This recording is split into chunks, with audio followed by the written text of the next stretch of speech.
mendorong pembelajaran mendalam agar siswa mampu memahami konsep dan kemampuan berpikir kritis. Namun, dalam praktiknya, pembelajaran matematika masih berfokus pada hasil akhir yang menyebabkan siswa kesulitan dalam memahami konsep. Untuk mengetahui penerapan pembelajaran mendalam dalam pelajaran matematika, saya telah melakukan wawancara dengan guru sekolah dasar di SD Negeri 11 Pedungan.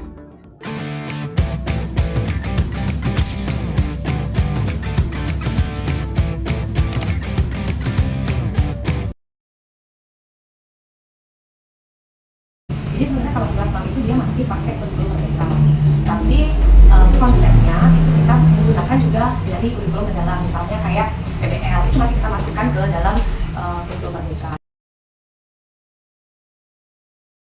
Jadi kalau kita lihat dari kurikulum merdeka itu mendorong anak-anak dalam segi konsepnya, segi konsep dia bekerja, segi konsep dia mengerjakan soal matematika dan terstruktur, itu aja sih untuk saat ini ya. Paling kesulitan itu di gaya belajar, itu yang benar, karena mereka kan gaya belajar ada beda-beda setiap orang. Terus juga kesulitannya, biasanya kalau matematika itu kesulitannya di penghafalan, biasanya menghafal rumus, itu dia kesulitan. Apalagi anak-anak kan menganggap matematika itu adalah pembelajaran yang paling sulit. Kalau kelas 6 itu kan sekarang materinya berarti di pecahan, perkalian, pecahan, pembagian, pecahan sama dilasi. Lalu itu aja sih, mengurutkan gitu. Jadi kalau dibilangnya susah itu ya pecahan, karena konsep dasar mereka susah.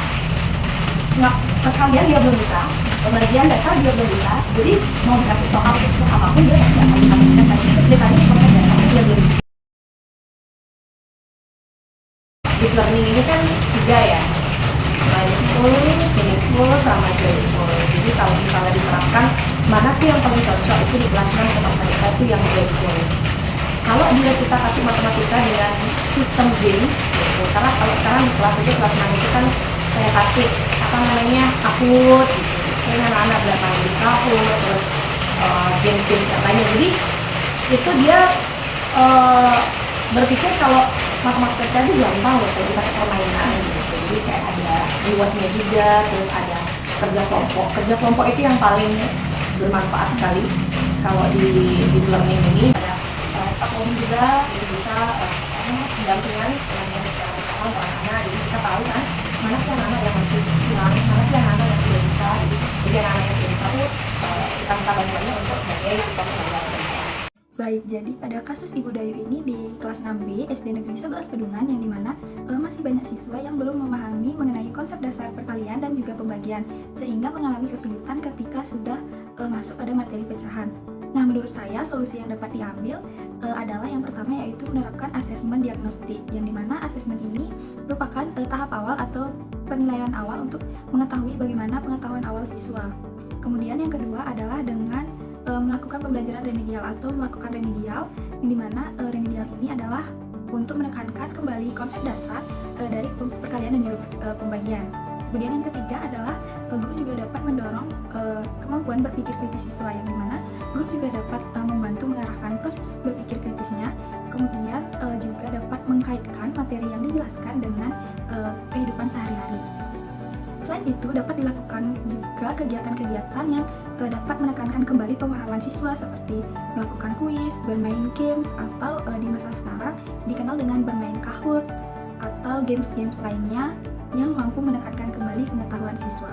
Ibu Dayu sendiri juga sudah menerapkan kegiatan-kegiatan ini seperti melakukan Clash of Champions dan juga bermain Kahoot di kelas.